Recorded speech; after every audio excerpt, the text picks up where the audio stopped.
Hey everybody, I'm Holly, aka the ScientoloGeek, and welcome to video 4 of the Oxford Capacity Analysis Analyzed.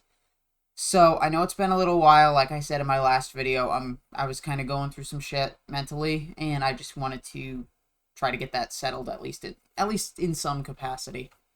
Everything's doing better now, but I figure now I'll start going back to this, and hopefully we can finish this off, the data series, and then we can get on to some new stuff.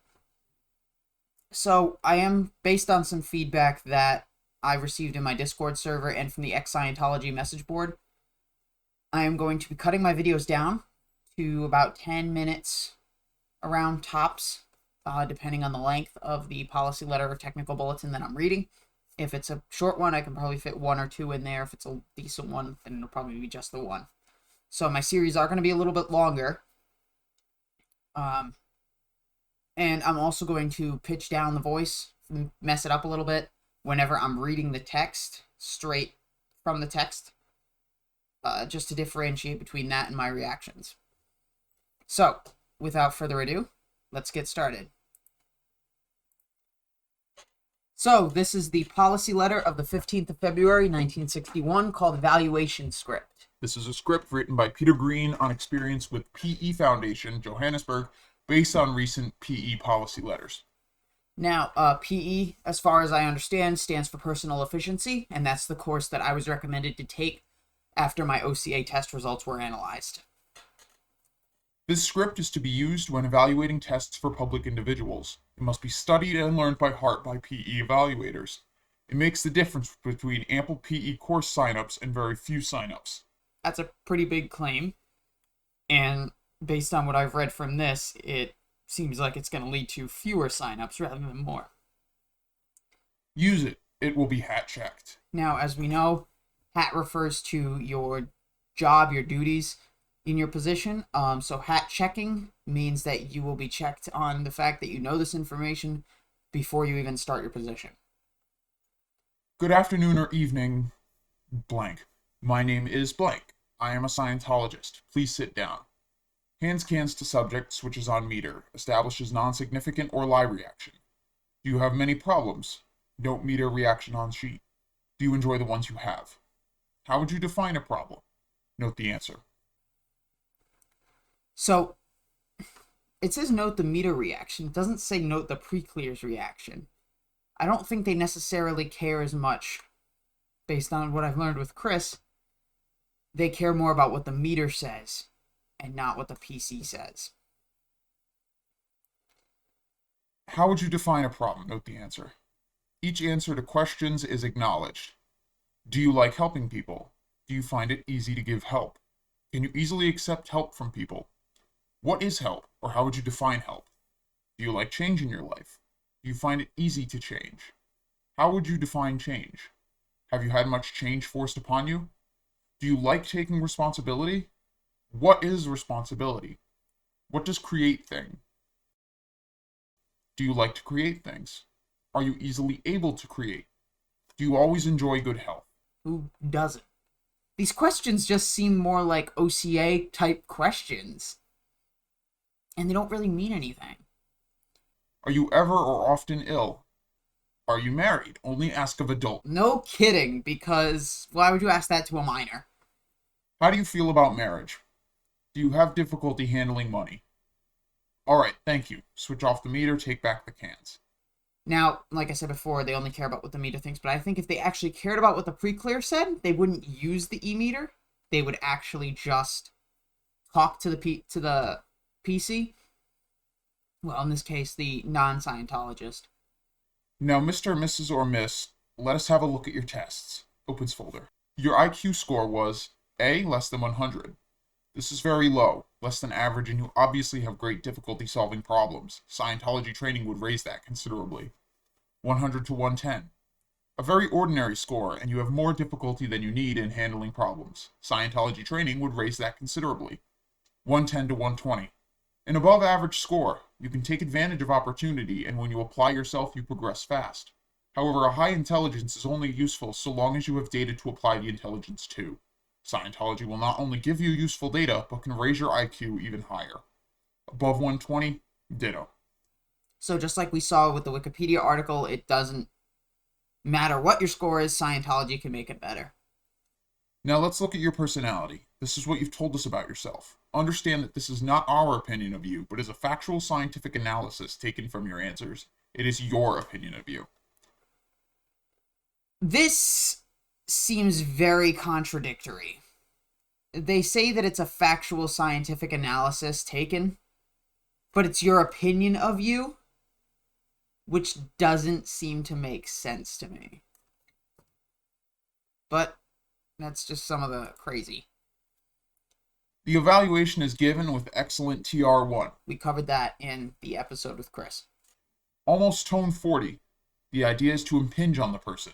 The more resistive or argumentative he is, the more the points should be slammed home. Look him straight in the eye and let him know that's the way it is. So it doesn't matter what the person says. What matters is this analysis and what you think the problem is, what Scientology tells you that their problem is. So you need to tell them what their problem is, no matter how they react. Above this line is satisfactory, but even these points can be raised higher. Also, knowledge is necessary to make full use of the best points of one's personality. That can be gained through Scientology. These middle points will get you by so long as there's no crisis or difficulty in your life. Now, this section shows that you're very much in need of help. Proceed with evaluation on the low points, column by column. Make a decisive statement about each. If the subject agrees, says, that's right, or that describes me all right, or similar, leave it immediately. You have impinged. If he argues or protests, don't insist. You simply are not talking on his reality level. Rephrase your statement until it's real to him. Stop as soon as you get through. So again, I'm going to tell you what's wrong with you in as many different ways that I can until you agree with me. Stop as soon as you get through. As soon as you get an impingement, look the subject in the face and say, with intention, that Scientology can help you with that, or that can be changed with Scientology, or some similar positive statement. Never say it half-heartedly or apologetically.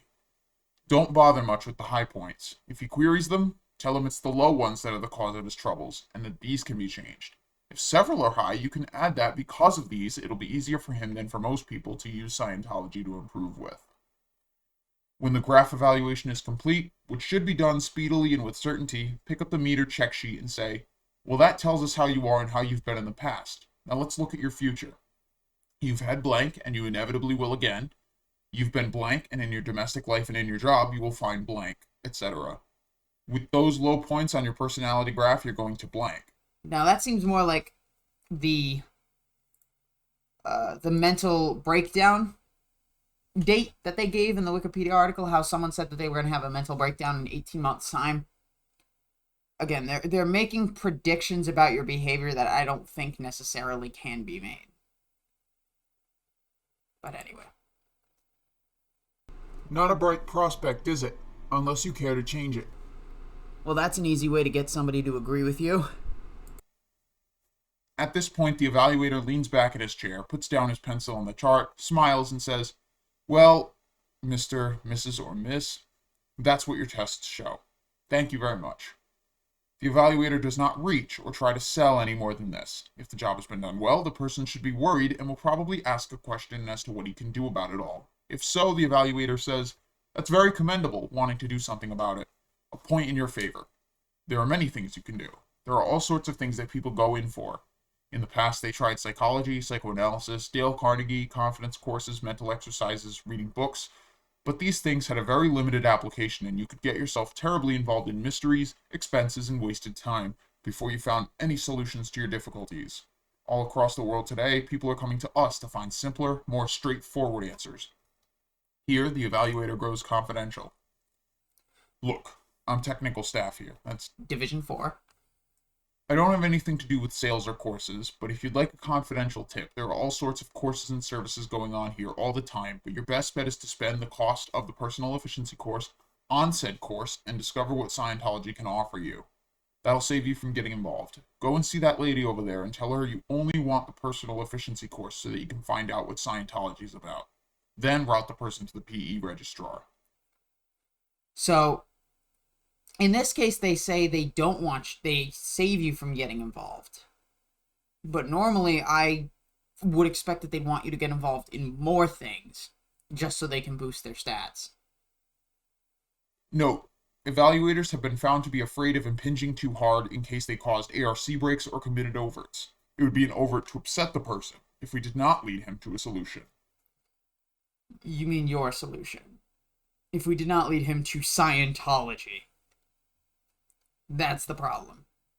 The only overt that can occur is to fail to get the testee onto the PE course and thence to co-audit. Now, co-auditing, for those of you who don't know, is when you twin up with another person, you are working with another student at your level, and you audit each other. It's a cheaper way to go up the bridge, and you both develop auditing skills. The PE registrar should realize that if the person walks over from the evaluator's table to the reg, he or she is sold already. The registrar therefore does not have to sell. The person now knows he or she needs help and has been shown where to get it. Give the help by accepting the money, and have the person fill out 2 PE attendance cards. Tell him when to start the course, and wish him luck. Oh, Ron Hubbard. So there's still 3 more policy letters to look over when it regards the OCA. And they all seem to be decently long, so they might each get their own video. Some might go over 10 minutes, like this one already is. But I do want to thank you guys for sticking around, even through this past couple of weeks. I guess all I can say is join the Discord. I will put the link for that in the description below. I'll also put a link to the new channel, Q&Nut. I don't have any videos up yet. That is currently in a bucket of other projects that I have going right now in my head. But thank you all for watching. Like if you like the video, dislike if you don't. I don't really care. Comment with your feedback or questions, good, bad, or sideways, and subscribe to be kept up to date on future content. I'll talk to all of you later. See ya.